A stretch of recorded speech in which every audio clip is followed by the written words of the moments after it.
안녕하세요. 사연에 빠지다의 DJ 민영입니다. 오늘도 두 가지 사연 준비되어 있으니 끝까지 함께 해주시고요. 구독과 좋아요 버튼도 눌러주세요. 그럼 오늘의 사연 바로 만나볼게요. 안녕하세요. 저는 대기업에서 팀장급으로 근무하고 있는 40대 직장인 여성입니다.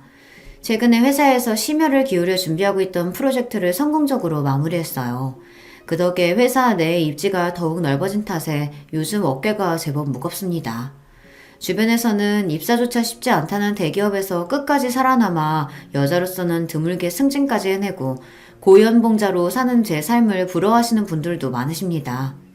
하지만 큰 대가에는 큰 책임이 따른다는 말이 있듯이 그 면면을 들여다보면 제 삶도 결코 쉽지는 않아요. 그렇다고 남들이 들으면 배부른 소리로 들릴 만한 이런 말을 함부로 하고 다닐 수는 없으니 이것도 참 애매하더라고요.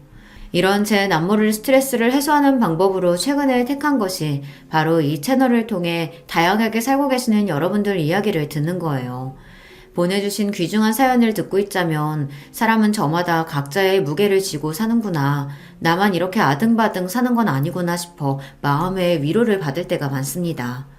아무리 저 잘난 맛에 살아가는 저라고는 하지만 세상에 태어난 이상 저 혼자 살아갈 수는 없으니 부대끼는 많은 인연들이 있죠.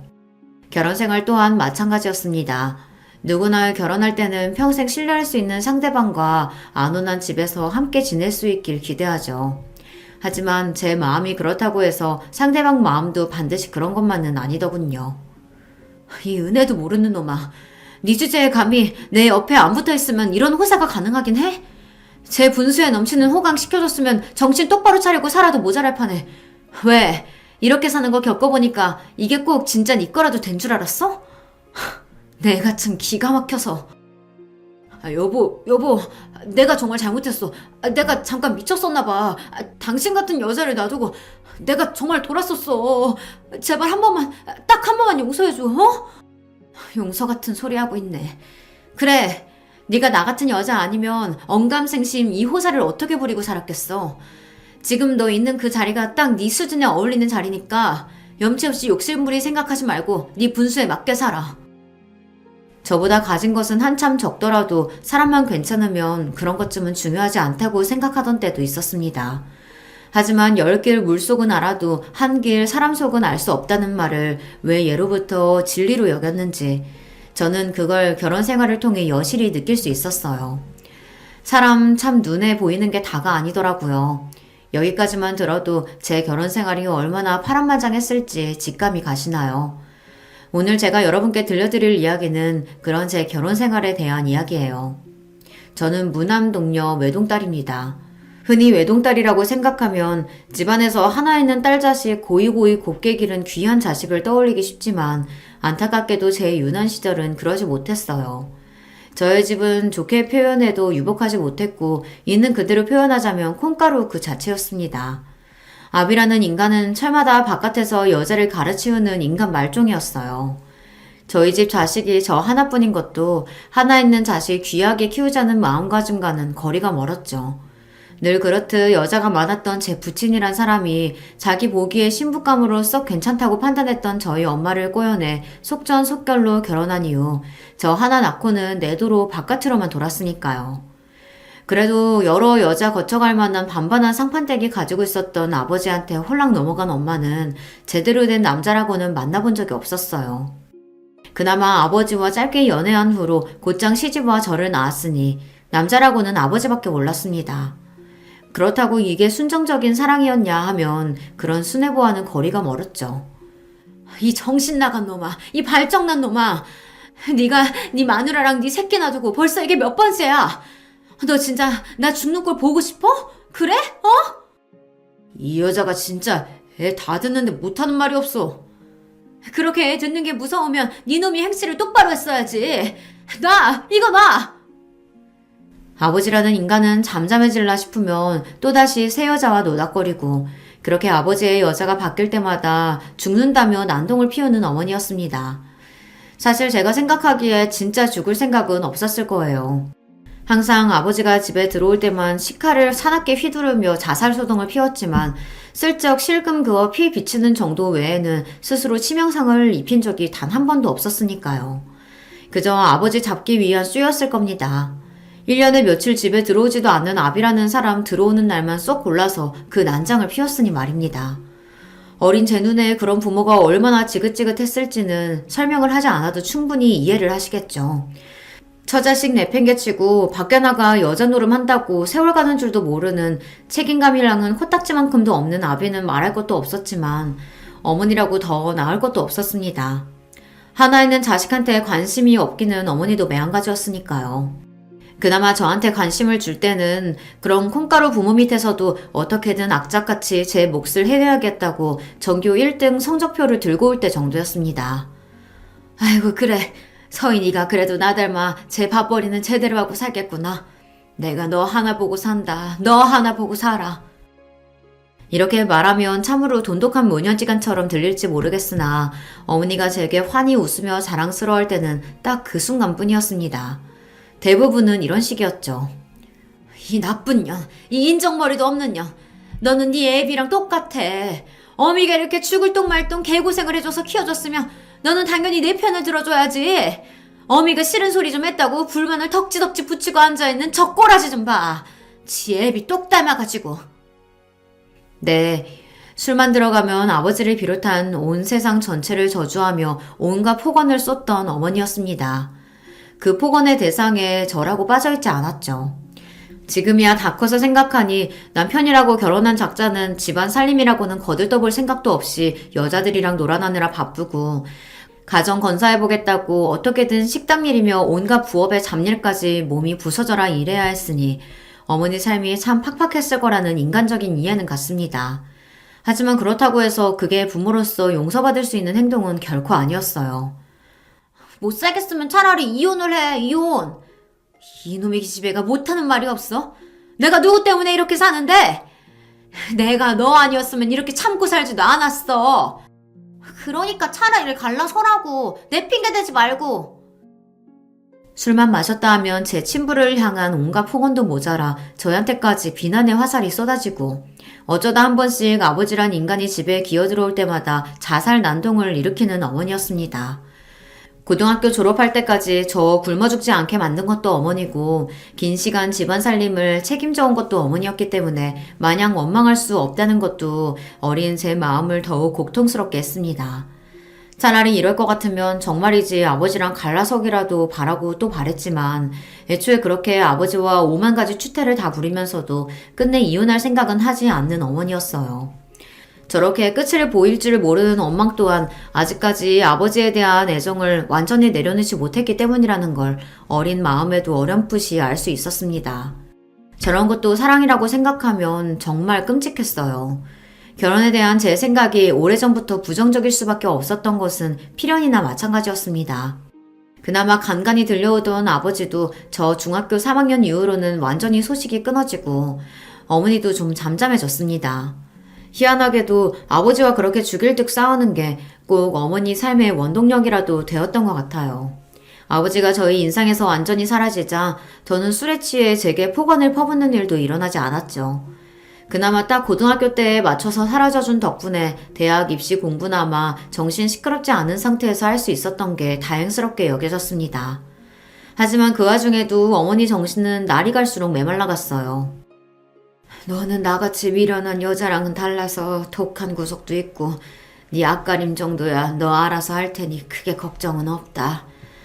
어미가 돼서 제대로 해준 것 하나 없어. 미안하다. 서희야. 제 대학 합격 통지 듣고 얼마 안 되어서 결국 지병으로 몸져 넣으신 어머니께서 제게 남긴 마지막 유언이었습니다. 어머니가 임종하시는 순간까지도 아버지란 인간은 끝내 나타나지 않았어요. 찾아오는 조무객도 별로 없는 초라한 장례식을 치르며 저는 결코 어머니처럼 살지 않으리라 굳게 마음을 먹었습니다.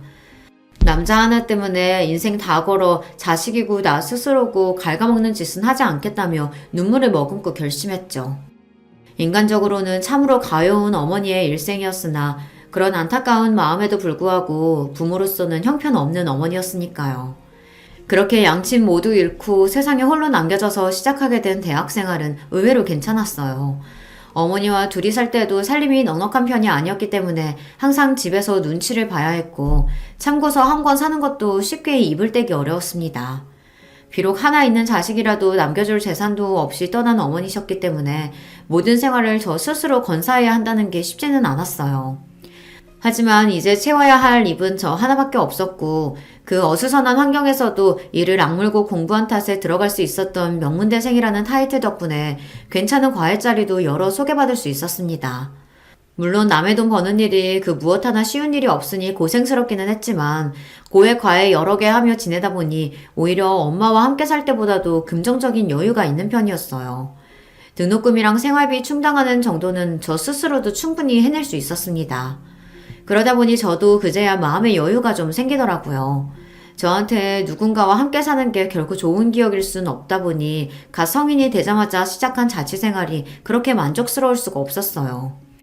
누가 저한테 눈치 주는 사람도 없고 술 먹고 행패 부리는 사람도 없고 혹여나 한참 연락을 끊은 아버지가 갑자기 나타나서 집안을 난장으로 만들지나 않을까 하는 불안감에 시달릴 필요도 없었습니다. 혼자 사는 게 딱 적성에 맞는다고 생각했어요. 그때는 워낙 긴 시간을 시달려온지라 외로움을 느낄 새도 없었습니다. 그야말로 제 세상이라고 생각했죠. 그렇게 과외해가며 학교 다니는 와중에도 공부는 악착같이 했습니다. 이 세상 천지에 믿을 거라고는 저 스스로밖에 없었으니까요. 제 부모가 온몸으로 보여줬던 불행의 전철을 밟지 않기 위해서라도 제 능력으로 올라갈 수 있는 데까지 올라가야 직성이 풀릴 것 같았습니다. 대학생활 내내 성적관리나 대외활동 등을 철저하게 관리한 덕에 대학 졸업반을 끝마치기도 전에 제가 입사를 희망하던 대기업에 우수한 성적으로 합격할 수 있게 되었습니다.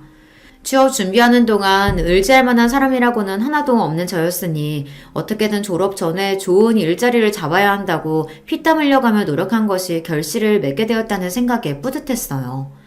하나 마음먹으면 온 사활을 걸고 제대로 덤벼드는 제 성격답게 온갖 수재들이 모여있다고 하는 대기업에 입사한 후에도 저는 제 기량을 적극적으로 펼쳐나가기 시작했습니다. 그런 저를 보면서 시기하는 동료들도 많았으나 제 적극성을 높이 평가해주시는 분들 역시 많았어요. 특히나 사수들 중에서 여성인 선배들 같은 경우에는 그런 저를 기특하게 봐주시고 예뻐해주시는 분들이 많았어요. 요새 아무리 판도가 바뀌고 있다곤 하지만 여전히 여성에 대한 유리천장이 존재하고 있고 대기업도 그 면면을 들여다보면 상당히 보수적인 집단이기 때문에 여성이 끝까지 살아남기에 결코 녹록한 환경은 아니었습니다. 그 속에서 악착같이 살아남아 그 자리까지 올라간 여자 선배들 눈에는 아등바등 어떻게든 위로 올라가려고 길을 쓰는 신입인 제 모습이 마치 과거의 자신을 보는 것 같았겠죠. 그런 선배들 도움으로 저 역시 험난한 사회생활을 나름대로 잘 헤쳐나갈 수 있었습니다. 그렇게 잘난 선배들도 예외 없이 무너지는 순간이 있었는데요. 바로 결혼과 출산이었습니다. 업무할 때 그렇게 똑부러지고 당찰 수 없었던 선배들이 결혼 후 아이를 낳기 시작하면서 그 되찾던 기세가 꺾이고 결국은 하나 둘씩 회사를 떠나는 모습을 볼 때마다 정말이지 이해할 수가 없었어요. 저렇게 잘난 여자들도 결혼과 출산에서는 자유로울 수가 없는 건지 지금껏 그리 고생해서 쌓아올린 탑을 어째서 저리 한순간에 무너뜨릴 수밖에 없는 건지 안타깝다 못해 원망스러울 지경이었습니다. 서희야, 너는 절대 결혼하지 마라. 결혼하지 말고 네 능력 끝까지 펼쳐서 올라갈 수 있는 끝까지 한번 올라가 봐. 끝까지 회사에서 살아남을 수 있으리라 의심치 않았던 선배가 떠나면서 씁쓸한 표정으로 제게 남긴 말이었습니다. 이런 일을 몇 번 겪다 보니 저 나름대로 패턴이 눈에 보이기 시작하더라고요. 좋은 대학 나와 좋은 직장 다니며 훌륭한 스펙 갖춘 선배들이었으니 결혼 선배들 역시 다들 조건이 출중했어요. 그럼에도 불구하고 항상 결국 져주는 쪽은 여자 쪽이 되더라고요. 출산 문제에 있어서도 그렇고 아이 양육에 있어서도 그랬습니다. 다들 남편 못지않은 높은 스펙의 고연봉자였음에도 결국 희생은 아내와 엄마의 몫이 되었다는 거죠.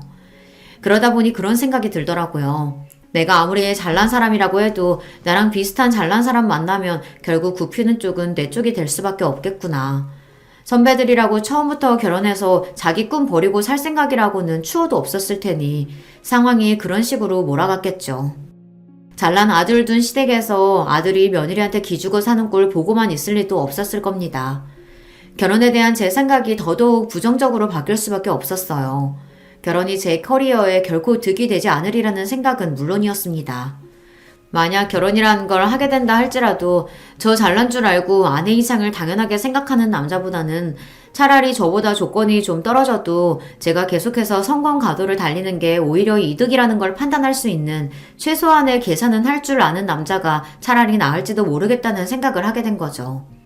아마 남편을 선택했던 이유도 무의식 중에 제가 그런 생각을 가지고 있었기 때문일 겁니다. 남편은 당시 제가 진행하고 있던 프로젝트의 연계에 참여한 거래처 말단 직원이었습니다. 조주임 뭐해? 얼른 인사드려. 이번 프로젝트 총 책임자셔. 안녕하십니까. 잘 부탁드립니다. 그래요. 우리 잘해봅시다. 저보다 한 살이 어린 남편이었어요. 사실 사회에서 나이 차이 한 살 나는 거야 나이 차이가 난다고 말하기도 민망한 수준입니다만 저 나이를 먹고도 함께 온 자기 상사 눈치를 봐가며 어리바리 사회 초년생 티를 미처 벗지 못한 모습이 꼭 한참 동생같이 느껴졌습니다. 나중에 알고 보니 대학 졸업하고 나서도 취업한다고 꽤 고생한 탓에 취준생 시절을 제법 길게 보냈다고 하더라고요.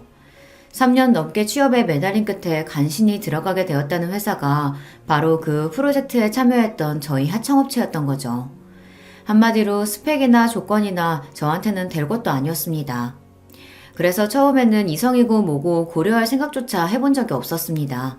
언감생심 저한테 마음을 품을 거라고는 상상조차 못했고요. 프로젝트 준비하면서 그쪽 업체에서 저희 쪽으로 외근을 나올 일이 잦아졌어요. 저 마실 음료나 간식거리 준비하면서도 유독 제 취향에 맞춰 정성껏 준비를 해도 그저 제가 이 프로젝트 총 책임자이니 아무래도 제 눈치를 가장 많이 보겠지 하고 대수롭지 않게 생각했죠. 그랬기에 프로젝트 끝날 무렵 얼굴이 시뻘개져서는 버벅거리며 제게 마음을 고백하는 남편한테 놀라다 못해 조금 어이가 없을 지경이었어요. 그전까지는 그런 쪽으로는 전혀 생각을 해보지 못했으니까요. 이런 어이없는 작업에 어처구니 없게도 넘어간 것이 두고두고 제 인생의 골칫거리가 될 줄은 그때는 몰랐었죠. 한 가지 변명을 하자면 그 당시 시기가 안 좋기도 했습니다. 앞에서 언급했듯이 제가 회사에서 입지를 넓히면 넓힐수록 제가 의지하고 믿어왔던 여자 선배들은 거의 자취를 감추고 있었어요. 평소에 주변에 믿을 만한 어른이 없어서인지 입사하고 나서 저를 마치 친여동생처럼 생각하고 의지를 북돋아 주었던 선배들에게 저도 모르게 마음을 많이 주었나 봐요. 그 와중에 저는 나날이 승승장구하고 있으니 주변의 건재도 예전보다 더해졌습니다. 위로 올라가면 올라갈수록 각자 원하는 자리를 차지하기 위해 상대방에게 얼마나 치졸해 줄 수 있는지를 몸소 겪게 되니 직장 생활에 대한 피로도가 상당했습니다.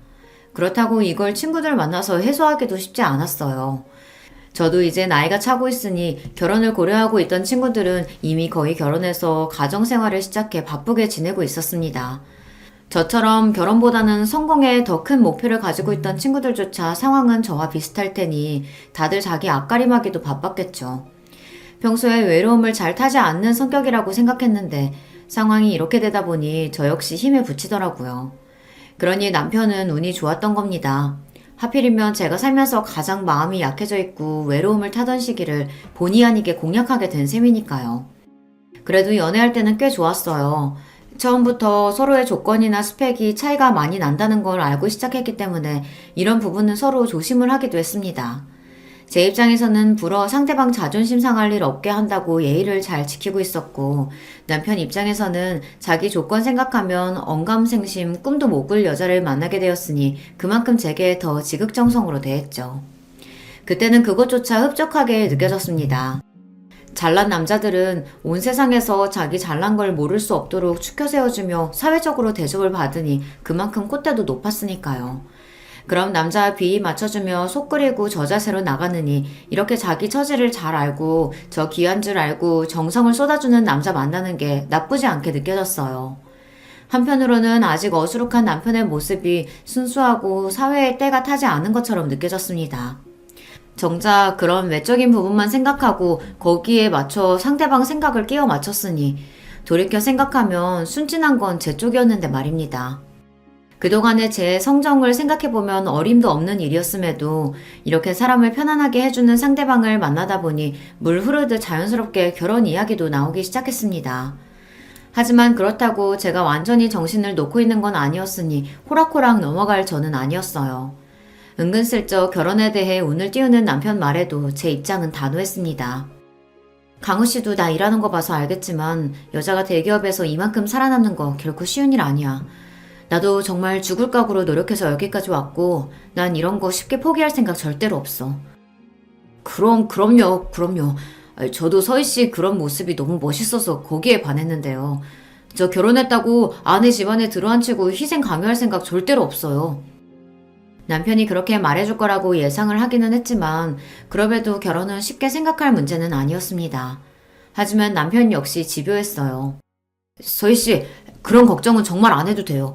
서희 씨 같이 능력 있는 사람이 결혼한다고 자기 능력 제대로 펼치지 못하는 게 국가적인 낭비 아니겠어요? 결혼해서 우리 사이에 아이가 생긴다고 해도 아이 육아도 전적으로 제 쪽에서 맡을 거예요. 저도 그렇지만 저희 엄마도 얼마나 애들 좋아하시는데요. 그리고 누가 생각해도 능력 있는 서희 씨가 사회생활 더 열심히 해서 벌어오는 게 훨씬 이득이죠. 안 그래요? 그러니까 제가 전에 생각했던 주제 파악 잘 되는 남자가 딱 남편이었어요.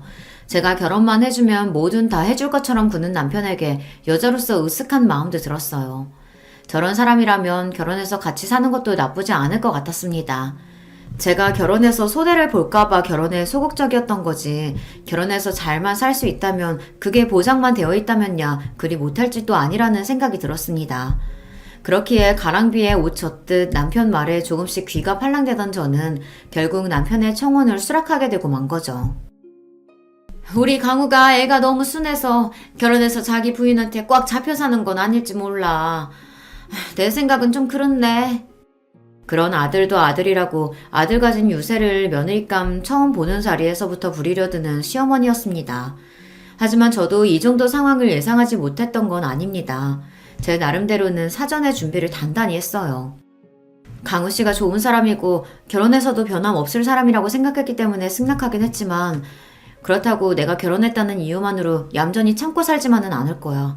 특히나 시댁 문제로 서로 곤란한 일이 생기거나 내 쪽에서 일방적으로 희생을 감수하거나 해야 할 때 나 절대로 가만히 참고 있지 않을 거야. 그런 식으로 사느니 결혼 안 하는 게 낫다고 생각해 나는. 그럼요. 그런 문제는 걱정하지도 말아요. 내가 확실하게 커버쳐 줄게요. 제 어머니가 저 한번 길들여보겠다고 기싸움을 걸었다가는 아예 결혼 자체를 엎어버릴 생각을 하고 있는 저였으니 남편이 단단히 약속을 해주었습니다. 역시나 은근슬쩍 잘난 며느리감 앞에서 딴지를 걸려고 드는 자기 어머님에게 남편이 대번에 말했어요. 엄마 그러지 마시라니까. 우리 서희 씨 스펙 생각하면 나 같은 사람 상대해주는 것만 해도 내 입장에서는 감지덕지야. 우리 고마워해야 한다고. 저 사람만큼 능력 있고 조건 좋은 사람들 주변에 많았을 텐데 그런 거 하나도 안 따지고 사람 하나만 보고 나 같은 사람 믿고 여기까지 와준 사람이야. 그럼 엄마도 나 생각해서라도 더 잘해줘야지. 결혼 전부터 벌써 제 아내 편을 단단히 드는 아들을 보고 좀 괘씸했는지 시어머니용 얼굴이 당혹감으로 붉어졌으나 죄다 맞는 말이니 더는 할 말이 없었겠죠. 제게 걸어오던 기싸움을 바로 접는 시어머니였습니다. 저기서 더 나아가 저한테 트집이라도 잡았다가는 저 역시 이 자리를 얻고 나갈 생각까지 각오하고 있었기 때문에 그저 이 정도 선에서 마무리된 걸 다행이라고 생각했어요. 그렇게 제 결혼 생활이 시작되었습니다. 친정 살림은 제가 살고 있던 오피스텔에서 시작하게 되었어요. 말이 오피스텔이지 평수도 넓고 고급화되어 있는 곳이라서 둘이서 신혼살림 시작하기에는 전혀 부족함이 없었습니다. 저한테 그렇게 결혼하자는 소리를 해댔으면서도 막상 결혼 준비하려고 보니 모아둔 돈이라고는 얼마 되지도 않는 남편 사정을 고려하면 사실 선택의 여지가 없기도 했어요. 하지만 좋은 게 좋은 거라고 저 사람 조건이 저에 비해 딸린다는 거 모르고 시작한 것도 아니잖아요. 저야 원래 살던 제 집이니 제 직장에서도 가깝고 일하면서 처음부터 제 힘으로 마련한 제 자가였기 때문에 집에 대한 애정도 상당한 편이었습니다. 거기에 남편만 들어오면 그만이라고 생각하니 차라리 복잡한 일 없게 되어 다행이라고 생각하기로 했어요. 그도 그럴 것이 결혼 준비하게 되면 가장 골치 아픈 문제가 집 아닙니까? 요즘 집값이 어디 한두 푼도 아니고 가지고 있는 예산 내에서 두 사람 직장이나 모든 상황을 고려해서 최적의 장소를 찾아낸다는 것 또한 쉬운 일이 아니잖아요. 그런 복잡한 단계들 다 건너뛸 수 있다고 생각하니 그때는 그것도 그렇게 나쁘게만 느껴지지 않았습니다. 그래도 결혼하는 건데 남편이 몸만 딸랑 들어올 수는 없으니 혼수 명목으로 필요한 가구나 가전들을 해가지고 들어오긴 했어요. 물론 이미 제가 사용하고 있던 고급 가전들이 상당수 준비되어 있었기 때문에 남편 쪽 부담이 그리 크지는 않았을 겁니다. 보통 결혼하는 부부들 의뢰하는 남녀 역할이 바뀐 거나 마찬가지였죠. 사실상 몸만 가지고 제 집에 들어오게 된 남편이 제게 미안한 듯 말했습니다. 결혼하는데 소희 씨가 부담한 게 너무 많아서 미안해요. 지금은 비록 내가 연차도 얼마 안 되고 모아놓은 돈도 없어서 이렇게 시작하지만 살면서 나 선택한 거 후회하지 않도록 내가 정말 잘할게요. 별소리를 다 해. 괜찮아요. 나도 크게 부담한 거 없어. 살던 대로 하던 거에 강우 씨 하나 더 맞이하는 것 뿐인걸. 너무 그렇게 생각하지 말아요. 형편대로 하는 거지. 남편에게 한 말은 진심이었어요. 더 좋은 조건의 남자를 만나 결혼을 했더라면 훨씬 호화스럽게 신혼생활을 시작할 수도 있었겠죠. 하지만 저 어릴 때 살던 걸 생각하면 저 지금 이렇게 갖추고 사는 것도 제 나름대로는 호사였어요. 한마디로 결혼 통해서 한몫 잡아볼 생각은 애초에 해본 적도 없다는 거죠. 무엇보다 결혼은 생활인데 그런 것보다는 함께 살면서 제 마음 편안하게 해줄 사람 만나는 게 더 중요하다고 생각했습니다. 결혼하면서 복잡한 일 겪을 생각은 없었기에 결혼식도 최대한 간소하게 하기로 했어요. 아시다시피 제가 친정이랄 게 없지 않습니까? 그러다 보니 자리 채워주실 만한 일가 친척분들 제대로 연락되는 분들도 없었고요. 저희 쪽 하객이라고 하면 제 가까운 친구나 지인들 제외하곤 일하면서 만난 회사 인맥들이 전부였죠. 물론 제 직급이다 보니 거래처 쪽이나 하청업체 쪽에서 제게 눈도장이라도 찍으려고 은근히 결혼식 초대를 바라기도 했습니다. 하지만 저는 굳이 그런 사람들로 북적거리며 시끄러운 결혼식을 치르고 싶지는 않았습니다. 제 말이라면 무조건 옳다는 소리부터 하는 남편이다 보니 저희 둘끼리는 의견 일치가 잘 되었어요. 문제는 시어머니였습니다. 그래도 내가 하나 있는 아들 장가 보내는데 이렇게 결혼식에 조출해서 쓰겠어? 엄마는 이미 다 끝난 이야기를 왜 또 꺼내고 그래요. 저희가 하객수도 최소한으로 받고 결혼식에 큰돈 쓰지 않고 살림에 보태겠다는 뜻을 밝히자 대번에 싫은 티를 내는 시어머니였습니다. 하지만 애초에 결혼식 자체가 저나 남편 주머니에서 나오는 건데 시어머니가 그렇게 싫은 티 내봤자 별 도리 없었을 거예요. 그게 정 마음에 안 들고 당신 아드님 휘황찬란한 결혼식 시키고 싶으시다면 본인이 결혼식 자금이라도 대주셨으면 또 몰라요. 아들 거의 공짜로 보내는 판에 결혼식은 신부 쪽에서 주로 준비하는 거라며 은근히 슬쩍 입을 씻으려는 시어머니였습니다. 그 속셈이 빤한데 굳이 시어머니 비위 맞춰줄 생각은 없었어요. 그렇게 결혼식 역시 저의 뜻대로 진행되게 되었죠. 결혼 초에는 참 좋았습니다. 남편이 취미가 요리라서 신혼 때는 제 낯빛이 반짝반짝해질 정도로 남편에게 잘 얻어먹고 다녔어요. 최 팀장 결혼하더니 얼굴 좋아졌네. 남편이 잘해주나 봐? 뭐 그렇죠. 주변 동료들도 한 번씩 언급하고 지나갈 정도로 제 표정도 좋아졌나 봐요. 제가 생각했던 것보다 결혼 생활이 만족스럽기도 했으니까요. 강우씨, 매번 이렇게 식사 준비한다고 고생할 거 없어요. 어차피 나 혼자 살면서도 간단하게 해먹었고 우리 데이트하면서 밖에서 자주 사 먹기도 했잖아요. 우리 편한 대로 하자, 응? 내가 재밌어서 하는 건데 뭐. 서희씨 내 음식 입맛에 맞아서 잘 먹어주는 거 보면 내가 요리하는 재미도 더 생기고. 어쩜 이렇게 저한테 쏙 맞는 남자가 다 있나 싶었어요. 저는 제 마음에 차는 남자는 죽을 때까지 안 나타날 줄 알았거든요. 이런 결혼 생활이 꿈같이 느껴졌습니다. 그런 와중에 한 가지 제 심기를 불편하게 하는 게 있었다면 역시 시어머니 문제였겠죠. 며느리라고 저한테 해준 것도 없으면서 제가 당신 아들의 배는 번다는 걸 알자 은근히 제게 바라는 게 많아진 시어머니였습니다. 누구네는 며느리가 결혼하면서 명품백도 해줬다고 하던데 너는 아무래도 애가 잘 버니 명품이나 이런 것도 좀 잘 알겠네? 아니요. 저는 그런 거 하나 장만하느니 그 돈 보태서 집 마련하자고 생각했던 편이라서요. 그러니까 제 또래보다 일찍 제 집 마련도 할 수 있었겠죠? 대놓고 명품백 사달라는 말이나 다름없었으나 제가 왜요? 신혼집도 제가 해 얼마 안 되는 혼수 명목 제외하고는 집안 살림도 제가 다 마련해 놓은 거였어요. 결혼식은 또 어땠나요? 집이며 혼수며 뭐 하나 제대로 해서 들려보낸 것도 없으면서 며느리라고 폐물 하나 물려주신 것도 없는 시어머니였습니다. 이런 이야기까지 하면 치사스럽다고 생각하실지 모르겠으나 사람 심리가 원래 오는 게 있어야 가는 것도 있는 거 아니겠습니까? 그게 꼭 물질적인 게 아니라 마음 씀씀이라도 말이죠. 해준 거는 없이 늘 잘난 며느리가 당신 아들 기죽이지는 않을까 경계하면서 제게 바라는 것만 많은 시어머니한테 맞춰드릴 생각은 눈꼽만치도 없었어요. 그나마 눈치가 있어서 저한테 살랑거리며 비위를 맞추는 시누이가 나을 지경이었습니다. 언니같이 능력 있는 사람이 내 새언니라니. 우리 오빠가 여자 복이 넘쳐도 넘친다, 정말. 대학 졸업한 지 2년차가 넘어가는 시누이는 아직 미취업 상태였습니다.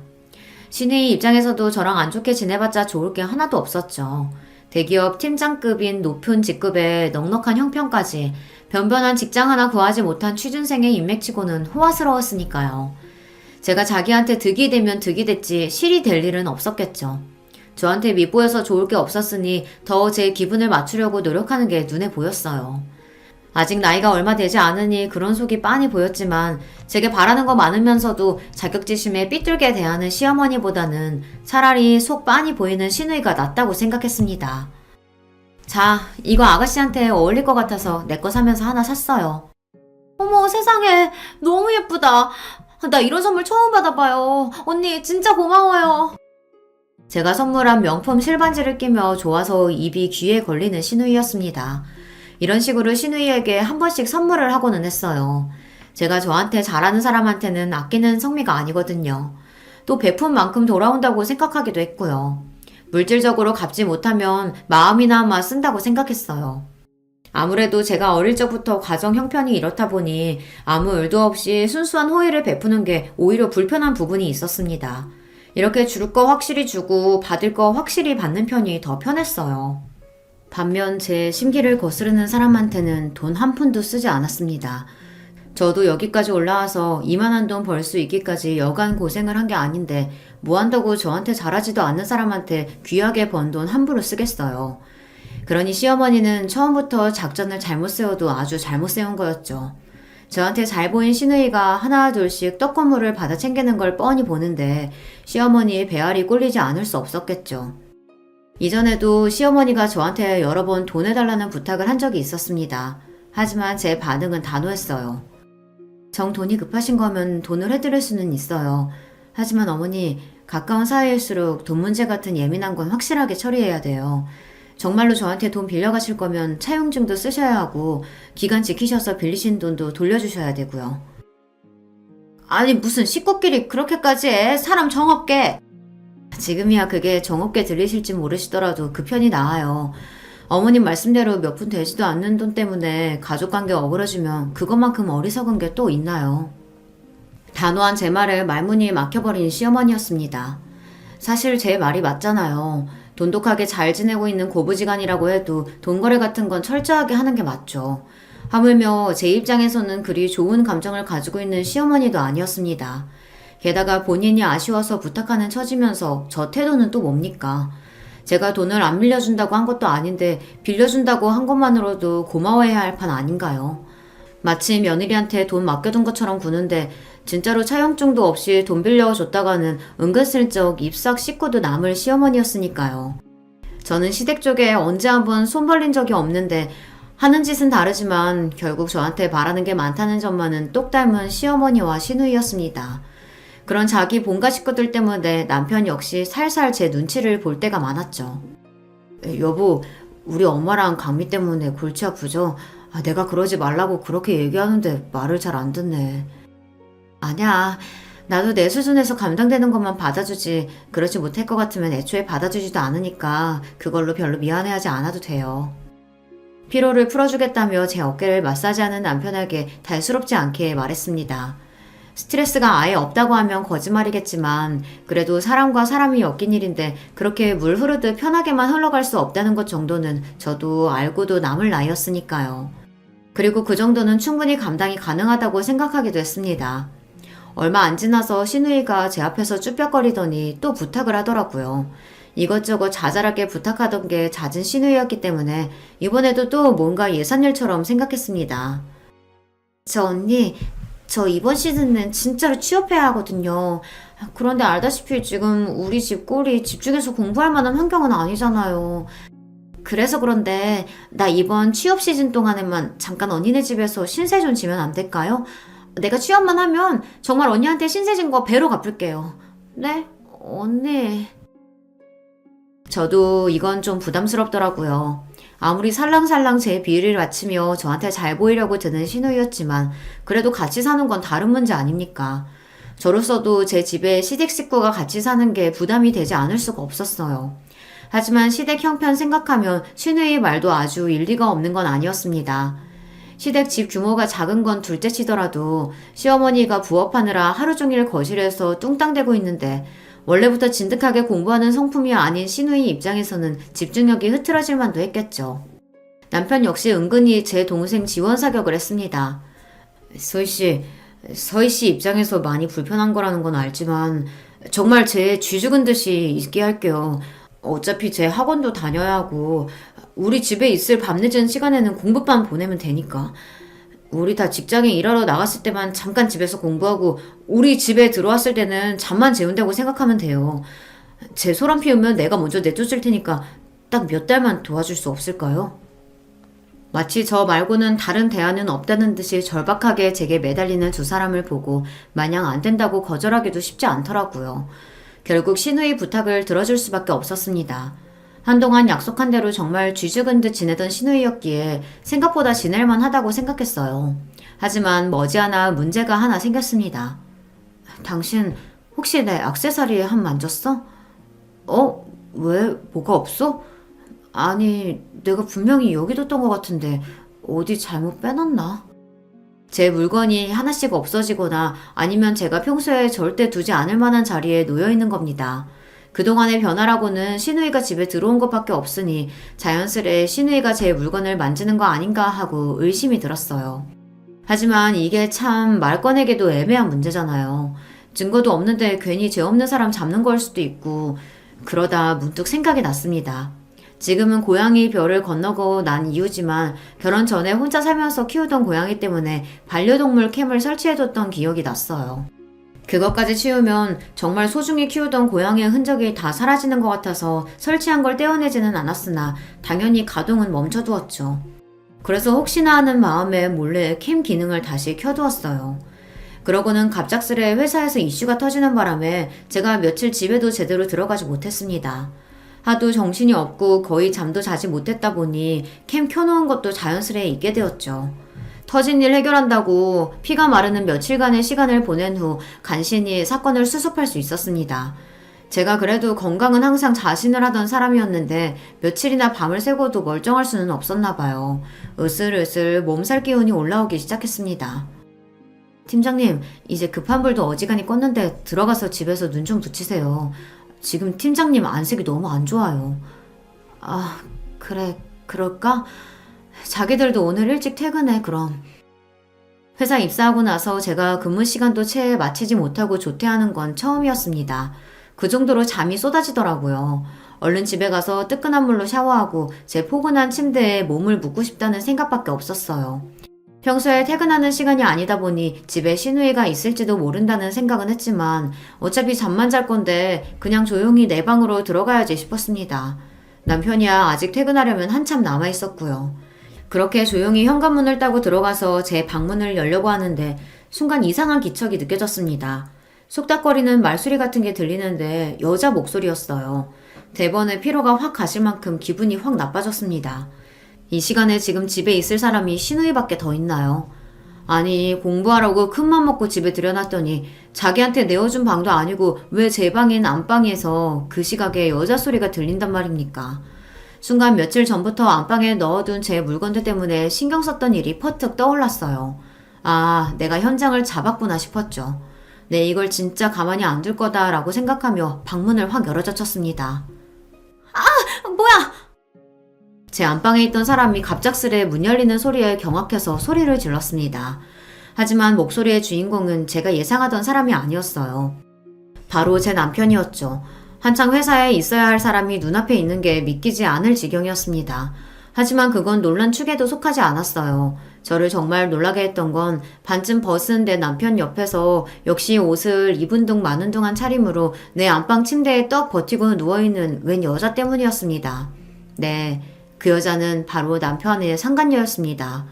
짧은 시간 동안 제 머릿속에 얼마나 많은 생각이 스쳐 지나갔는지 모릅니다. 하지만 그 생각이 다 정리도 되기 전에 제 몸이 먼저 움직이고 있었어요.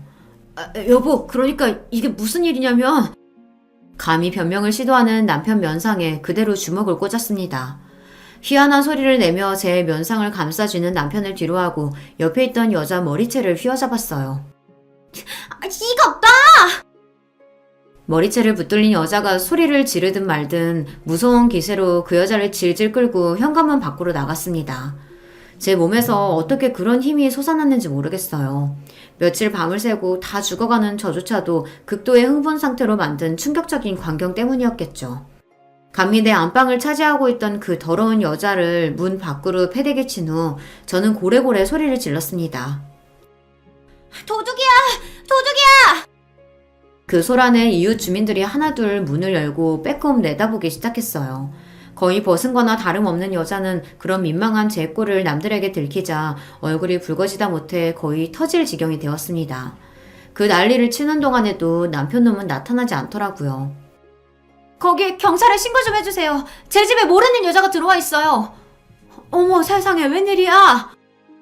평소에 오지랖 넓으시던 이웃 주민 한 분이 흥미진진한 눈으로 그 꼴을 바라보다 들고 있던 휴대전화로 경찰에 전화를 걸었습니다. 남편이란 놈이 문 밖으로 튀어나온 것도 딱 그 시점이었어요. 저 비겁한 놈이 방금까지 저랑 붙어먹던 여자는 옷도 제대로 못 걸치고 문 밖에 쫓겨나 저 수모를 당하고 있는데도 그 와중에도 제 체면은 챙기고 싶었는지 위아래 옷을 다 갖춰 입고 나왔더라고요. 하긴 마누라 속이고 감히 내 집에서 더럽게 뒹군 연놈들 의리라고는 고작 그런 거겠죠. 여보 내가 다 설명할게. 제발 내 얘기 좀 들어줘. 대번에 바닥에 무릎을 꿇고 파리처럼 두 손을 싹싹 비벼가며 제게 비는 남편이었습니다. 하지만 제가 어디 그런 꼴 두고 보고 있을 사람인가요? 제 불우한 어린 시절 이야기는 여전히 기억하고 계실 거예요. 저한테 외도는 애초에 타협의 대상이 아니었습니다. 처자식 내팽개치고 외도를 일삼던 아비와 그런 아비를 끝끝내 포기하지 못해 하나뿐인 자식에게 생채계를 남긴 어미를 떠올리면 그러려고 해도 그럴 수가 없었어요. 마침 제 발로 제 집 밖으로 걸어 나온 김에 그대로 그 둔 연놈들을 제 집에서 쫓아내 버렸습니다. 더러워서 놈과 한마디 말도 섞고 싶지 않았어요. 그대로 남편과 남편 상간녀를 집 밖에 내놓은 채 저는 집으로 들어가 문을 쾅 걸어 잠궜습니다. 수치심을 견딜 수 없었는지 질질 짜는 상간녀 울음소리가 들렸으나 그마저도 끔찍해 손님방으로 가서 문을 걸어 잠그고 이불을 뒤집어 썼습니다. 차마 저 두 연놈들 뒹군 제 안방 침대에 가서 누울 수는 없더라고요.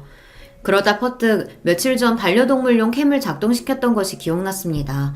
영상을 돌려보는 내내 손이 떨리고 피가 거꾸로 치솟는 느낌이었어요. 그 안에는 그 더러운 인간들의 불륜 증거가 적나라하게 담겨 있었습니다. 제 집안을 마치 자기 집이라도 됐냥 자연스럽게 거느리는 상간녀 하는 모양새가 벌써 한두 번 저러는 게 아니라는 걸 직감할 수 있었어요. 놀라운 사실은 한 가지 더 있었습니다. 그런 남편과 상간녀와 자연스럽게 어울리던 시누이였죠. 그러니까 저만 바보였던 거예요. 제 집 마련하는데 한 푼 도움된 적도 없던 저 인간들이 제 집을 놀이터 삼아 시시덕대는 동안 정작 집주인인 저는 저 인간 같지도 않은 것들에게 놀아나는 줄도 모르고 아무것도 모르고 살았던 겁니다. 걷잡을 수 없는 분노에 휩싸여 저는 그 길로 곧장 대형 로펌에 제 이혼 소송권을 맡겼습니다. 제 상간녀와 경찰서에서 훈방조치로 풀려나자마자 제게 이혼 소장을 받게 된 남편이 혼비백산에 제 집으로 헐레벌떡 달려왔습니다. 여보 내가 무조건 잘못했어. 다 내가 못난 탓이야. 그 여자 죽을 때까지 다시는 안 볼 테니까 제발 이혼하자는 말만 하지 말아줘. 내가 뭐든 다 할게. 제발 여보. 그 더러우니 못 닥쳐? 감히 네 놈이 감히 내 집에 여자를 끌고 들어와? 여기가 네 집이니? 쥐뿔 가진 것도 없는 거지 새끼 사람 하나 믿고 걷어줬더니 감히 이따위로 뒤통수를 쳐. 네 놈이 네 상간녀 앞에서 능력 있는 와이프 그리 까내리며 놀아난 꼴 뻔히 아는데 내 집에서 여자랑 뒹굴다 걸린 현행범이 무슨 변명을 하려고 들어? 아니야. 나한테 여자라고는 당신밖에 없어. 정말이야. 그 여자는 그냥 잠깐 논 게 전부야. 잠깐 노는 년을 자기 아내 보성감까지 뒤져서 치장시켜가면서 노니? 이 자존심도 없는 놈아? 아니, 당신이 그걸 어떻게... 제게 전원 불륜 증거 영상이 사흘 밤낮을 돌려도 모자라게 차고 넘친다는 건 몰랐겠으나 자기가 한 것을 이미 본 듯이 확신하고 말하는 저를 보고 차마 말을 잇지 못하는 남편놈이었어요. 원래도 사람 하나 빼면 볼 거 하나도 없는 놈이라고 생각했는데 애초에 그것조차 내 앞에서 꾸며낸 허상이라는 걸 알았으니 너 같은 놈 뭘 보고 내가 같이 살겠니? 가서 네 분수에 맞게 구질구질하게 살아. 이참에 그 여자랑 살림이라도 차리면 되겠네. 내가 미쳤다고 너 같은 모자란 놈을 잡아? 어디 가서 잘 살아봐. 여보, 제발 나 버리지 마. 그 뒤로 무슨 개소리를 짓거리든 말든 놈과 더 이상의 대화는 없었습니다. 그만큼 이혼에 대한 제 뜻이 확고했으니까요. 그나마 저런 놈하고 애라도 낳지 않은 걸 천운이라고 생각했어요. 내가 할 수 있는 모든 것을 다해서 저놈 인생을 망가뜨리겠다고 이를 부득부득 갈았습니다. 없는 살림에 뜯어낼 수 있는 최대한의 위자료를 뜯어낸 것도 모자라 당장에 시어머니께 빌려줬던 돈도 소송을 걸었죠. 역시 차용증 쓰기를 잘했다고 생각하며 말이에요. 잘난 아내 만나 다니던 회사에서 어깨 좀 펴고 다녔던 놈이 쫓기듯 지방 발령을 받은 것도 제게 이혼 당한 후 얼마 되지 않은 시점에서였어요.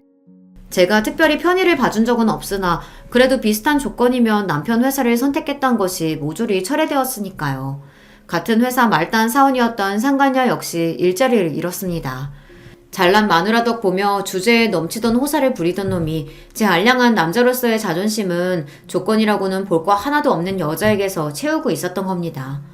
폭풍 같은 기세로 이혼을 마무리하고 놈을 나락으로 떨어뜨리고 나니 그제야 허무감이 밀려왔습니다. 남편뿐만 아니라 저를 기만한 시댁까지 풍비박산을 내었으니 이제 이 더러운 인연은 이갈로 떠나보내자 마음을 다잡았어요. 제게 결혼은 실수로 남았으나 저를 지금 이 자리에 이르게 한 것은 바로 이러한 실수를 최대한 빨리 털고 다시 일어났다는 점입니다. 이번에도 예외는 아니었어요.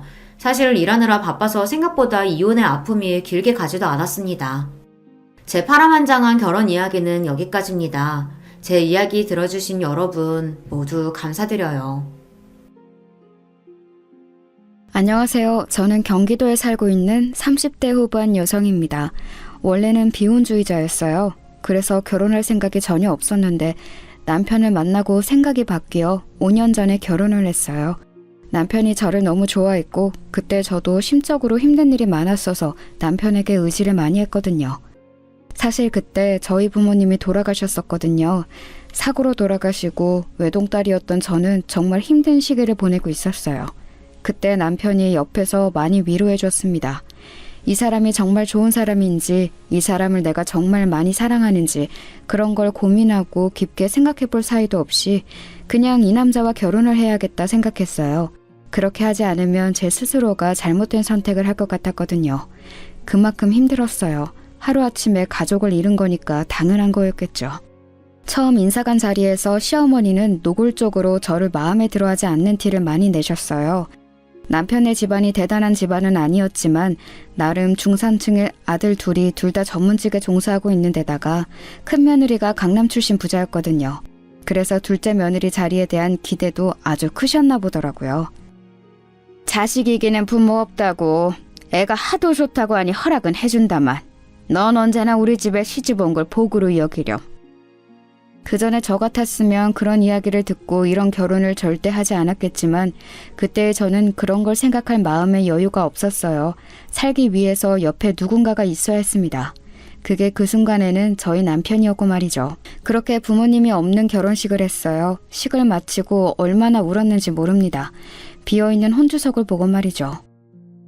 창피하게 사람이 그렇게 많은데 그렇게 많이 울면 어떡하니? 안 그래도 비어있는 혼주석 때문에 다들 수군거리는데 더 티나게. 하여간 마음에 안 들어. 그런 이야기를 들었지만 그래도 눈물이 멈추지 않았어요. 나중에 남편이 안아주며 이렇게 말해주더군요. 이제 내가 당신 가족이니까 우리 외롭지 않게 잘 살자. 하고 말이죠. 그 말 하나만 마음에 담고 시작한 결혼 생활이었습니다. 하지만 제 결혼 생활은 생각보다 더 순탄하지 않았어요. 시어머니는 그게 무슨 당연한 권리라도 되는 듯 시도 때도 없이 저를 불러내서 온갖 굳은 일들을 다 시켰습니다. 그러면서 매번 이렇게 말씀하셨어요. 빈손으로 와서 어디 하나 내놓을 거 없는 애가 우리 애 같은 애랑 결혼했으면 이 정도는 해야 하는 거 아니겠니? 아니, 이것도 모자라지. 그렇게 정당화하시며 저를 부려먹으셨어요. 처음에는 별 생각 없이 다 했습니다. 사실 어머님의 그런 말들이 귀에 들어오는 정신 상태가 아니었거든요. 오히려 몸이 힘들면 다른 생각들이 들지 않아서 좋았어요. 몸이 편하면 눈물이 나오는 시기였거든요. 어머니한테 당신 그만 좀 부려먹으라고 말할까? 아직 괜찮아. 내가 못 견딜 것 같으면 이야기할게. 그래서 그냥 남편이 그렇게 말해도 만류했어요. 지금 와서 생각해보면 그때 군말 없이 다 해준 게 제 실수였던 것 같기도 합니다. 점점 더 심해지기만 했거든요. 어머님이 그렇게 하시니 형님도 그렇게 하시기 시작했어요.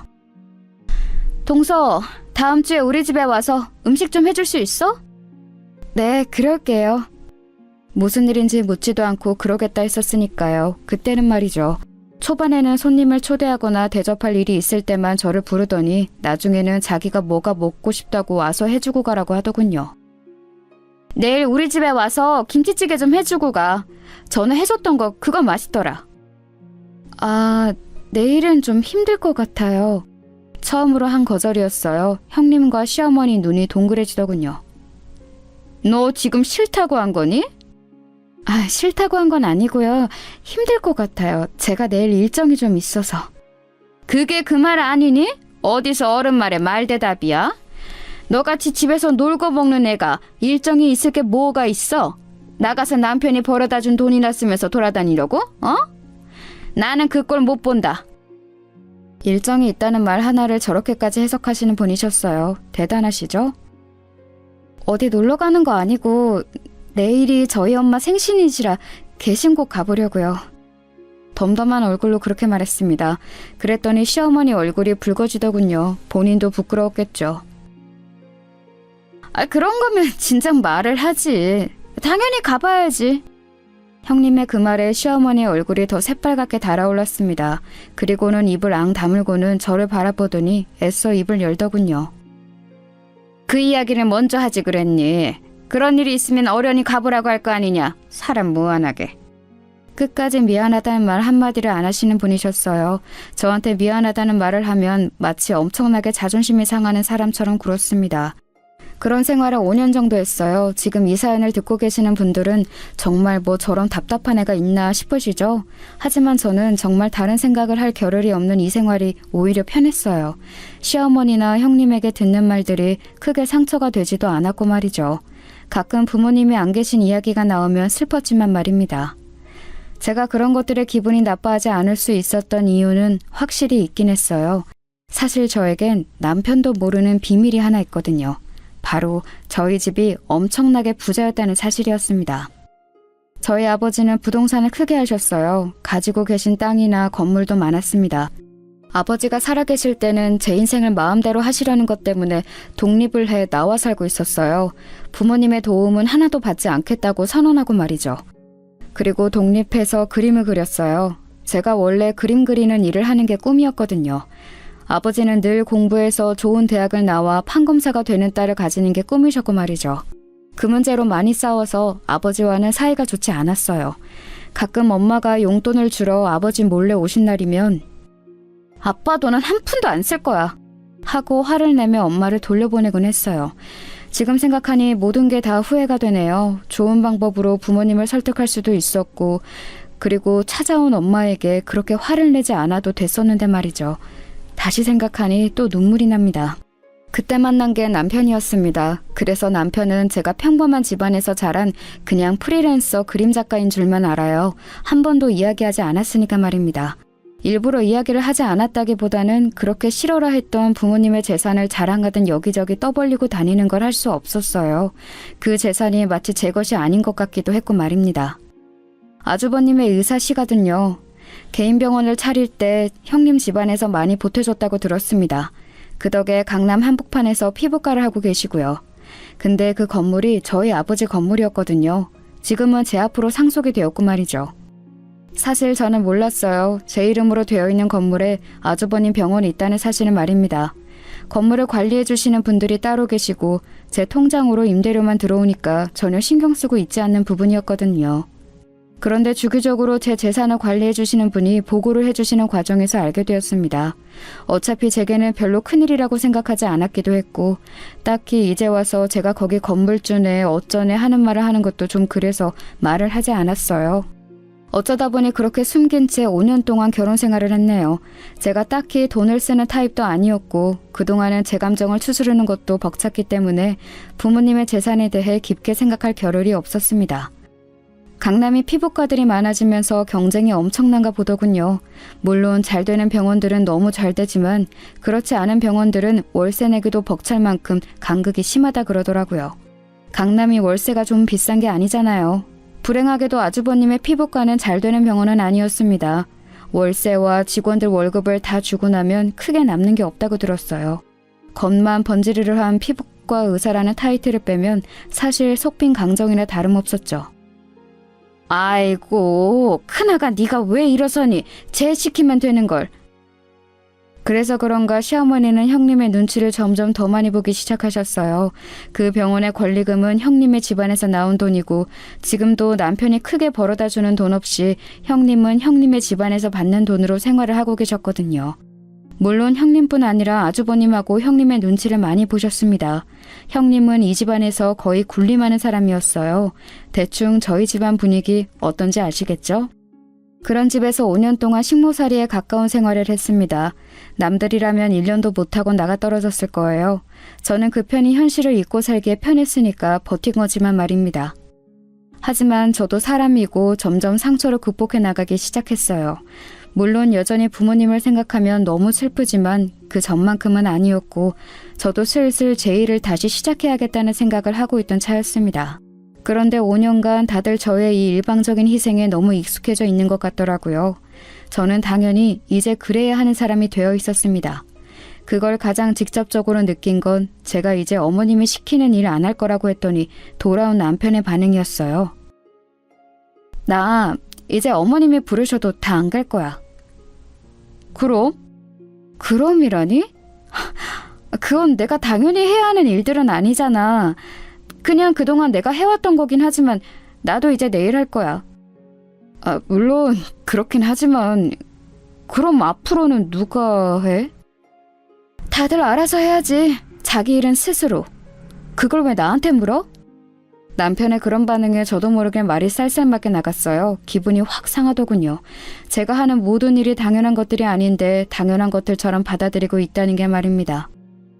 어머님이 어떻게 받아들이실지 걱정돼서 그렇지. 그럼 내가 평생 이러고 살 줄 알았어? 당신은? 아니, 그건 아니지만. 어차피 나도 이제 내일 시작할 거고 그 전처럼은 계속 못해. 그러려면 한 번 넘어야 하는 산이야.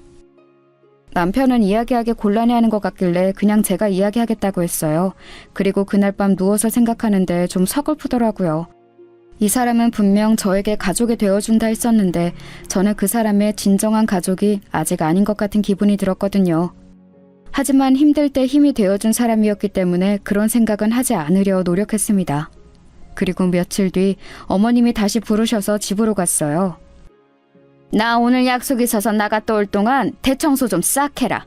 창틀에 먼지도 다 닦고 저 위에 액자 같은 것도 다 내려서 먼지 털고.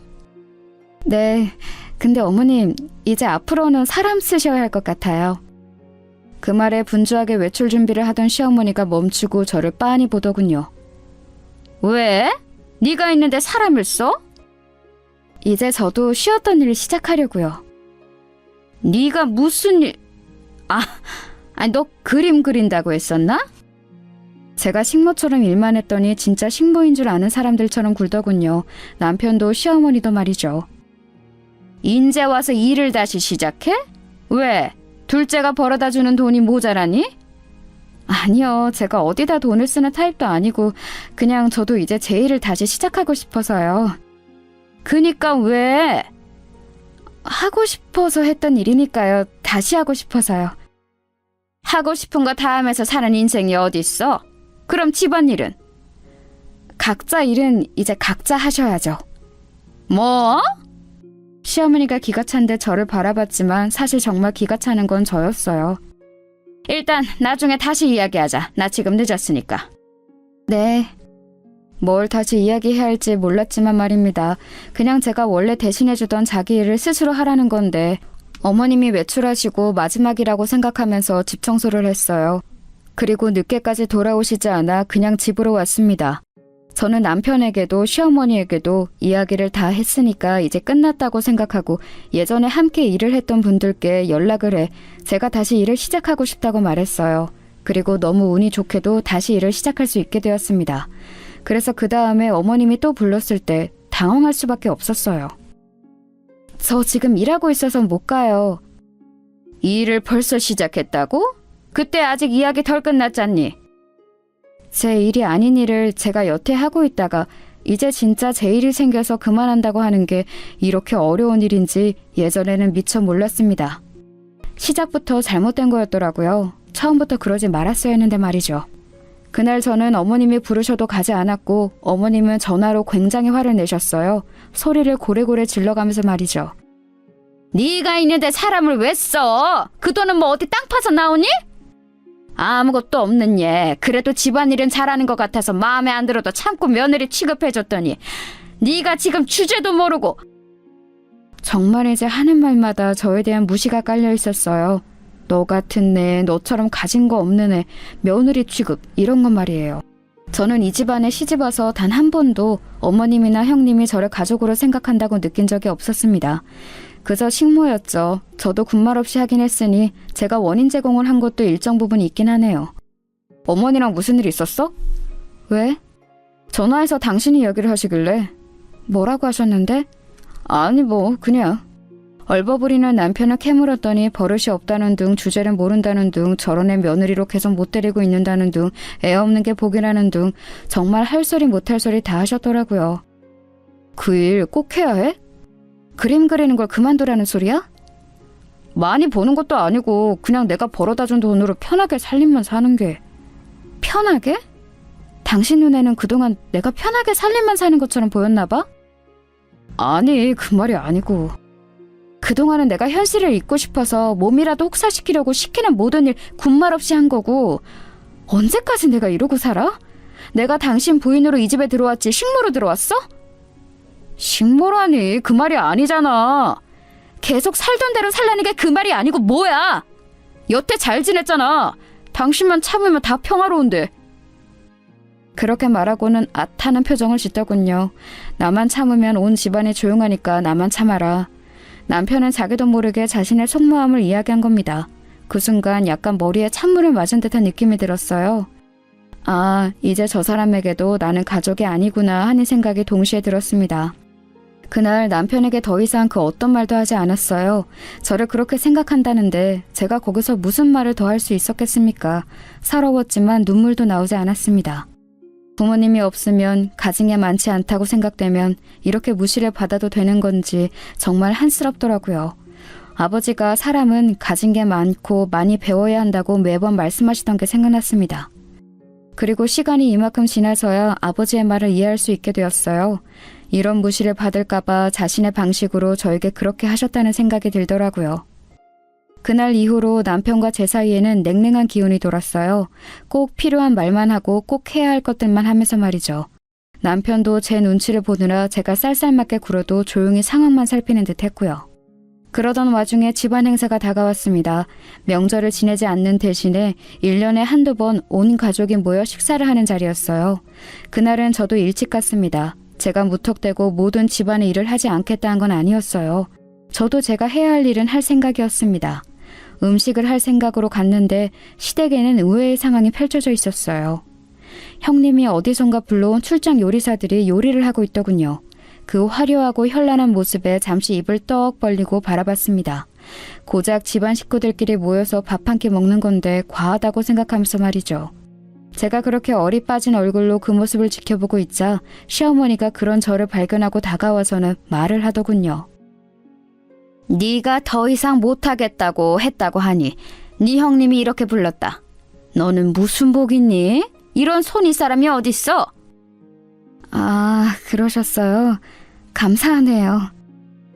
사실 감사하다는 생각이 들지는 않았지만 뭐 저를 위해 그랬다고 하니 일단은 그렇게 대답해야 할 것 같았어요. 그랬더니 시어머니가 다시 와다다 말을 뱉기 시작하시더군요. 너는 정말 복에 겨워서 주제 파악이 하나도 안 되는 것 같다. 나 같으면 얌전히 집안일 하면서 살겠구만. 그게 뭐 대단한 일이라고 집안 식구들 이렇게 번잡스럽게 만들어가면서 일을 한다 안 한다 하는 건지 원. 그 이야기를 듣는데 울컥하더군요. 평소라면 참았겠지만 그날따라 참을 수가 없었습니다. 저도 식구예요. 제 말에 시어머니가 애가 지금 무슨 소리를 하냐는 듯한 얼굴로 쳐다보더군요. 저도 이 집 식구라고요. 이 애가 뭘 잘못 먹었나? 누가 아니래? 저도 이 집 식구인데 왜 저만 참고 저만 배려하고 저만 희생을 해야 하는 건가요? 그렇게 말했더니 시어머니가 기가 차다는 얼굴로 저를 바라보더군요. 평소라면 크게 소리를 질렀을 테지만 일하는 사람들이 있었던지라 그러시진 못했습니다. 네가 뭘 배려하고 네가 뭘 희생했는데? 고작 집안일 좀 더 한 거? 그게 뭐? 네가 우리 집에 뭘 해준 게 있다고 그럼 그 정도도 안 하려고 했니? 너는 정말 염치가 없다. 어? 둘이 좋아서 한 결혼인데 뭘 주고받고 하나하나 계산하는 것도 말이 안 되지만 이렇게 뭘 덜 줬다고 다른 걸 해야 한다는 사고방식 자체가 저는 이해가 안 돼요. 세상에 당연히 해야 하는 일은 없어요. 제가 어머님 집에 청소와 빨래를 하는 것도 형님 집에 가서 음식을 하는 것도 그건 제 일이 아니에요. 저는 결혼을 한 거지 식모살이 하러 들어온 게 아니잖아요. 뭐? 너 말 다 했니? 자기도 모르게 큰 소리를 냈던 시어머니가 아차하는 얼굴로 주위를 두리번거리며 집에서 일하시는 분들 눈치를 살피셨습니다. 참 남의 시선을 신경을 많이 쓰시는 분이셨거든요. 나중에 다시 이야기하자. 그리고는 자신의 방으로 들어갔어요. 저는 할 일 없이 소파에 그냥 앉아 있었습니다. 그런데 일하시던 분이 저에게 말을 걸어오시더군요. 아까 어르신께서 그 제주산 갈치로 요리를 부탁하셔서 조림이랑 구이 2가지를 했거든요. 저희는 원래 저희가 가져온 재료로만 하는데 며느리 먹여야 한다고 부탁을 하셔서 일단 하긴 했는데 준비가 안 된 상태에서 하는 음식이라 제대로 됐는지 모르겠네요. 큰 며느리 주려고 제주산 갈치까지 주문하신 모양이시더라고요. 그걸 이분들에게 요리해달라고 어머님을 부탁하셨고요. 아, 네. 하고 고개를 끄덕이며 생각했어요. 간을 보고 만약에 안 맞거나 하는 것 같으면 제가 다시 하자고 말이죠. 그리고 모든 음식을 끝낸 출장 요리사분들이 돌아갔습니다. 와, 화려하다, 화려해. 정말이지 화려했습니다. 각종 음식들이 정말 휘황찬란하게 놓여 있었어요. 세상에 이걸 누가 다 먹어? 하는 혼잣말을 중얼거리며 아직 끓고 있는 그 제주산 갈치조림을 보러 부엌으로 들어갔어요. 그리고는 끓고 있는 냄비의 뚜껑을 열고 간을 봤습니다. 좀 밍밍한가? 고개를 갸웃하고 돌아서는데 정말 화들짝 놀랐어요. 언제 나오셨는지 시어머니가 제 뒤에 서 있었습니다. 그 모습을 보고 놀라 숟가락을 바닥에 떨어뜨렸어요. 왜 그렇게 놀랐니? 아니 뒤에 계신 줄 모르고. 너 지금 뭐 먹어본 거니? 아, 이거 갈치조림인데 요리사분들이... 제 말이 미처 다 떨어지지도 않았는데 어머님의 눈이 번뜩하고 빛나더니 손을 들어 제 뺨을 올려치시더군요. 짝 하는 소리와 함께 제정신도 함께 멍해졌습니다. 지금 이게 무슨 상황인지 판단이 되지 않았어요. 정말 너무 놀랐었습니다. 어머님은 그런 저를 향해 굉장히 화난 얼굴로 소리를 지르기 시작하셨어요. 네 형님 먹으라고 사온 제주산 갈치에 먼저 손을 대? 아니 그게 아니고... 이게 어린이 하는 말에 꼬박꼬박 말대꾸할 때부터 알아봤었어야 하는데 이 위아래도 없는 미친 것이 우리 집에 들어와서는... 그 뒤로도 뭐라 말을 하셨지만 귀가 멍한 기분이 들었어요. 뺨을 너무 세게 맞은 탓이기도 했지만 아마도 충격 때문이었던 것 같습니다. 받아들이기 너무 힘든 일이었거든요. 아버지의 뜻을 어기며 집을 나갈 때도 제 아버지는 제 뺨을 때리신 적이 없어요. 그러니까 태어나서 뺨을 맞아본 건 처음 있는 일이었습니다. 출장 요리사분들이 급하게 요청받은 요리라 제대로 됐는지 모르겠다 하셔서 간을 보고 맞추려고 했던 거예요. 제가 울먹이며 말하자 시어머니는 움찔하는 것 같았지만 그럼에도 불구하고 미안하다는 소리는커녕 되려 더 화를 내시더군요. 그 사람들이 다 전문가인데 어련히 알아서 잘 했으려고. 네가 뭐라고 그 사람들이 해놓은 음식을 간을 보고 맞추니만이 해? 너는 늘 느끼는 거지만 애가 너무 주제를 몰라. 그때 문이 열리고 형님과 아주버님 그리고 남편이 들어왔어요. 세 사람은 앞에서 만났는지 대화를 나누며 집 안으로 들어왔습니다. 그리고는 뺨을 붙잡고 울먹이는 저와 그런 제 앞에 환한 얼굴로 서 있는 어머님을 발견했어요. 아니 이게 무슨 일이에요? 어머니, 자기야! 사실 그들이 들어오면 어머님이 좀 당황할 거라 생각했는데 그건 제 오산이었습니다. 오히려 더 당당하게 나오시더군요. 나는 더 이상 이런 며느리 내 집 식구로 못 둔다. 아니 왜 그러시는데요? 어디서 자기 주제도 모르고 감히? 그 순간 정말 제 안에서 뭔가 퓨즈가 뚝 끊어지는 느낌이 들었습니다. 더 이상은 참을 수도 없었고 참고 싶지도 않았어요. 그리고 자기 어머니를 말리기는커녕 저와 시어머니 사이에서 어쩔 줄 몰라하며 아무 행동도 하지 않은 남편에게도 정이 뚝 떨어지더군요. 얼굴 꼬라지도 보기 싫어졌습니다. 어머니는 말끝마다 제 주제에 어딜 감히 복에 겨운 줄도 모르고 소리를 하시는데 이 집이 대체 얼마나 대단한 집이라고 그런 말을 하시는 건데요? 누가 보면 재벌집인 줄 알겠어요. 고작 이 정도로 매번 제 주제 타령하는 것도 웃겨요. 제 말에 어머님이 정말 분노로 파르르 떠시더군요. 너 지금 말 다 했네? 너 같은 애가 어떻게 감히? 또 그러시잖아요. 너 같은 애 감히. 아니 이 집이 얼마나 대단하길래 그런 말을 하시는 건데요 대체? 제 말을 가만히 듣고 있던 형님이 나서더군요. 동서네가 많이 기우는 건 사실이잖아. 어머님이 조금 격하게 말씀하셨기로 서니 어른이 화가 나면 그 정도는 할 수 있는 거 가지고 동서도 너무한 거 아니야? 제가 너무하다고요? 동서가 먼저 예고도 없이 모든 집안일에서 손을 떼게 다 한 것도 다들 받아들이고 넘어가고 있잖아. 미리 상의라도 해줬으면 좋았을 텐데. 제가 어이가 없어서 코웃음을 치자 모두가 저를 바라보더군요. 이 집안 사람들은 대체 왜 다들 이 모양인 거예요? 뭐? 제 일이 아닌 걸 그동안 제가 혼자 희생해가며 하고 있었던 건데 그걸 왜 집안 식구들의 허락을 받아야 하는 건데요 대체? 왜 당연하게 그 일이 제가 해야 할 일이라고 생각하시는 거예요? 제 그 말에 시어머니가 다시 한번 제 뺨을 때렸습니다. 짝 하는 소리와 함께 제 고개가 돌아갔어요. 너무 아프고 놀라서 볼을 부여잡고 돌아갔던 고개를 다시 시어머니에게 돌렸더니 벌개진 얼굴로 씩씩거리면서 서 있더군요. 너 같은 애 지금 당장 나가도 아무도 뭘 안 하니까 당장 나가. 어디서 이딴 게 들어와서 시어머니랑 손이 똥서 가는 말에 꼬박꼬박 말 듣고 나고 나가! 제일 충격적이었던 건 남편의 반응이었어요. 제가 맞는 걸 두 눈으로 봤으면서 중간에서 어쩔 줄 모르고 서 있기만 할 뿐 아무 행동도 취하지 않더군요. 정말이지 그 부분에서 이제 이 남자당을 살 수 없겠구나라는 생각이 들었습니다. 동서, 얼른 어머니께 죄송하다고 사과드려, 빨리! 여기는 아무도 내 편이 없다는 사실도 사실이었지만 사람 취급받지 못하고 있다는 게 너무 실감이 됐어요. 재수씨가 아직 현실을 잘 모르네. 그림 그려서 돈 얼마나 번다고 그냥 어머니랑 와이프가 하라는 대로 하면서 지금처럼 지내요. 밖에서 이제 뭘 할 수 있는 나이도 상황도 아닌데. 그만 고집 부리고 좀.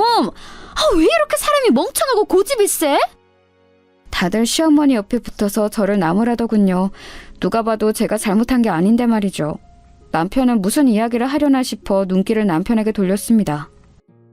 일단 사과드리고 다음 이야기는 나랑 집에 가서 하자. 자기야. 남편의 입에서 그 말이 나오자마자 오늘 모든 걸 끝내야겠다 생각했어요. 그래서 숨을 크게 들이마시고 이야기를 시작했습니다. 다들 오늘 처음 알게 될 그 이야기를 말이죠. 저희 아버지가 살아계셨을 때 뭐 하셨는지 아무도 모르시죠? 그 이야기를 지금 왜 꺼내냐는 얼굴로 모두가 저를 바라보더군요. 살아계셨을 때 부동산으로 돈을 좀 크게 버셨거든요. 제가 그림 그린다니까 반대가 정말 심하셨어요. 그래서 아버지 돈은 절대 쓰지 않겠다고 다짐하면서 집을 나와서 월세살이를 했거든요. 남편이 무슨 소리를 하냐는 얼굴로 저를 바라보더군요. 자신도 처음 듣는 이야기일 테니까 당연히 그랬겠죠. 그때 이 사람 만나 연애했어요. 아빠가 그것도 참 반대하셨는데 집안이 너무 기운다고 그런 남자랑 연애하지 말라고 말이죠. 시어머니가 지금 무슨 소리를 하냐는 얼굴로 제 앞에 서더군요. 우리 집이 기운다니 너 지금 어디 머리 아프니? 돌아버린 거야? 무슨 소리를 하는 거야 지금? 제 이야기 아직 안 끝났으니까 끝까지 들으세요. 제가 무서운 표정으로 그렇게 말하니 조금 움찔하더군요. 제가 말을 이었습니다. 저는 어차피 아버지 돈 물려받을 생각도 없고 도움받을 생각도 없었으니까 그냥 그러시던지 말던지 신경 안 쓰고 이 사람이랑 연애했고요. 근데 그 와중에 사고로 두 분 다 돌아가시는 바람에 이 사람한테 우리 집 이야기할 겨를도 없었고 좀 지나고 보니 내 멋대로 살고 싶어서 아버지 도움 안 받겠다고 하고 집 나온 건데 이제 와서 그런 아버지 재산 이야기하는 것도 웃겨서 그냥 아무한테도 이야기 안 하고 있었단 말이죠.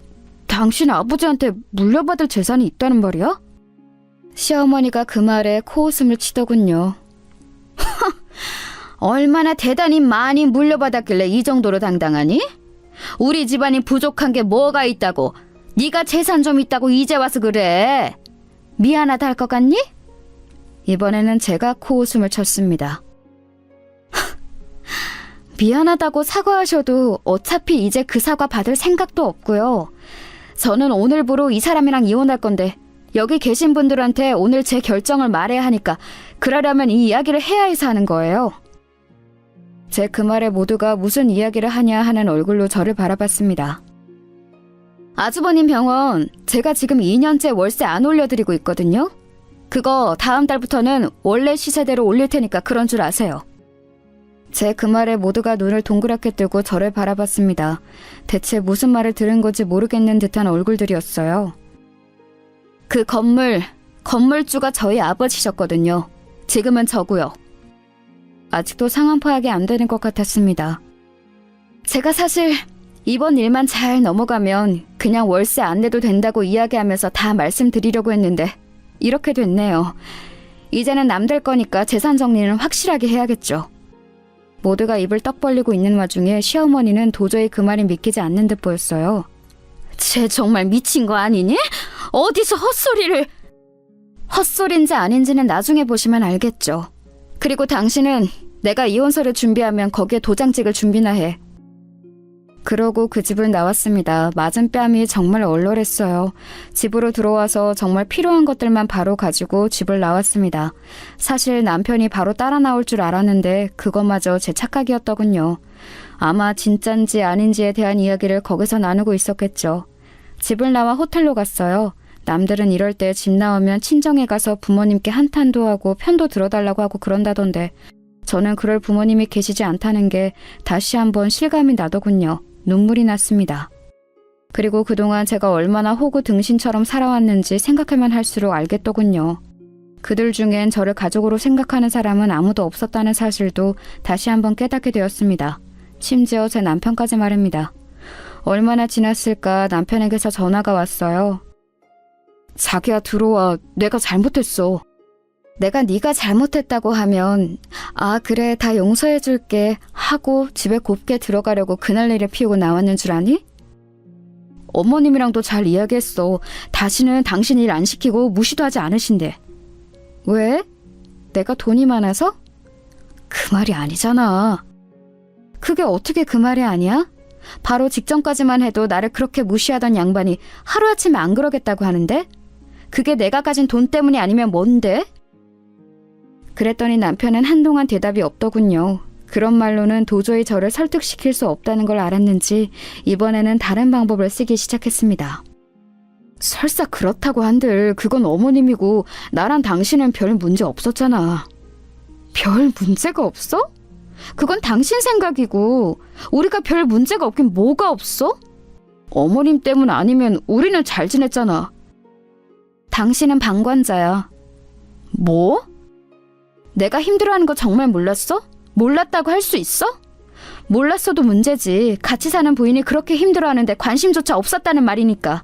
근데 그것도 아니잖아. 당신 알았잖아. 알면서도 당신 귀찮아서 싫은 소리 하기 싫어서 지금 이대로가 편해서 나 힘든 거 그냥 모른 척한 거잖아.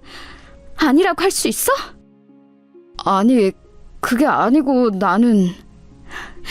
오늘도 내가 어머님한테 뺨 2대나 맞을 때 당신 뭐 했어?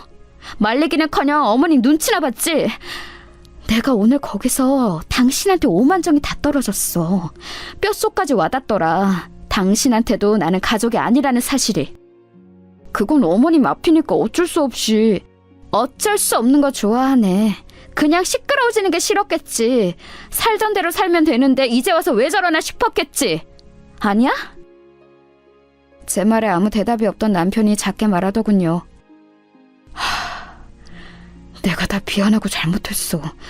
그러니까 한 번만 용서해주라, 어? 아니, 나는 이제 당신이랑 당신 식구들 꼴도 보기 싫어. 그렇게 가진 게 있고 없고를 따져가며 사람 대하는 거 다른 성물 같은 집안에 더 이상 소속되어 있고 싶지도 않고. 그럼 정말 이혼이라도 하겠다는 거야? 그 말에 정말 화가 나더군요. 그럼 여태 제 말을 그냥 하는 소리로 들었다는 거잖아요. 여태 뭐 들었니? 그럼 내가 이혼하겠다는 말도 그냥 홧김에 해본 소리로 들었어? 변호사 통해서 서류 보낼 테니까 도장이나 찍어. 그리고 전화를 끊었습니다. 그리고는 그 후로 걸려오는 모든 전화를 받지 않았어요. 얼마 뒤 변호사님과 상의해 이혼 서류를 보냈습니다. 만약에 합의를 해주지 않으면 소송을 진행할 생각이었어요. 그리고 그동안 시어머니가 저에게 수없이 보내왔던 문자 내용과 여러 정황들은 저에게 상당히 유리한 증거들이라는 이야기도 들을 수 있었습니다. 이혼 서류를 보낸 날 저녁 남편은 장문의 문자를 보내왔어요. 아무리 생각해봐도 우리 사이에는 크게 문제될 게 없었던 것 같아. 나는 당신과 이혼하고 싶은 마음이 없어. 당신이 말했던 것처럼 내가 중간에서 제대로 된 남편 노릇을 하지 못한 건 정말 미안해. 앞으로는 그러지 않고 당신 남편으로서 최선을 다할게. 그러니까 우리 이혼만은 하지 말자. 라고 말이죠. 문자를 읽는 내내 코웃음이 나왔습니다. 그리고 깨달았어요. 아, 나는 이제 이 남자에게 조금의 애정도 남아있지 않구나 하고 말입니다. 곧장 소송을 진행했습니다. 그러는 동안 정말 웃기는 소식 하나를 더 들을 수 있었어요. 혹시 강남에 있는 건물 파실 생각이세요? 아니요. 왜 그러시는데요? 아니, 누가 부동산에 강남 건물에 대해서 물어보고 다니면서 요즘 시세가 어떠냐고 자꾸 묻는 사람이 있다고 해서요. 쎄한 느낌에 알아보니 아니나 다를까 시어머니였습니다. 그 주변 부동산을 다니면서 제가 가진 재산들에 대해 알아보고 다니셨더라고요. 정말 투명하게 속물인 사람이죠. 한마디 할까 싶었지만 그냥 내버려뒀습니다. 그리고 그런 생각도 들었어요. 제가 가진 재산을 다 알게 되면 나중에 더 땅을 치고 후회하겠지라는 생각 말입니다. 이혼 소송장을 접수하고 얼마 지나지 않아서 그 소식이 남편과 시댁 식구들 사이에 다 전달된 모양이었습니다. 그리고 아주버님의 병원 월세를 올린다는 소식도 말입니다. 시어머니께서 전화가 왔거든요. 좀 만나줄 수 있겠니? 말투부터 다른 사람이었습니다. 그 전에 저를 대하던 모습과는 완전히 360도 다른 사람의 모습이었어요. 사실 그 자리에 나가지 않을까 하는 생각도 들었지만 궁금하긴 하더군요. 시어머니가 어떤 모습으로 저를 대할지 말입니다. 그렇게 좋아하는 돈으로만 보면 제가 형님보다 수십 배는 더 많았거든요. 아, 나왔니?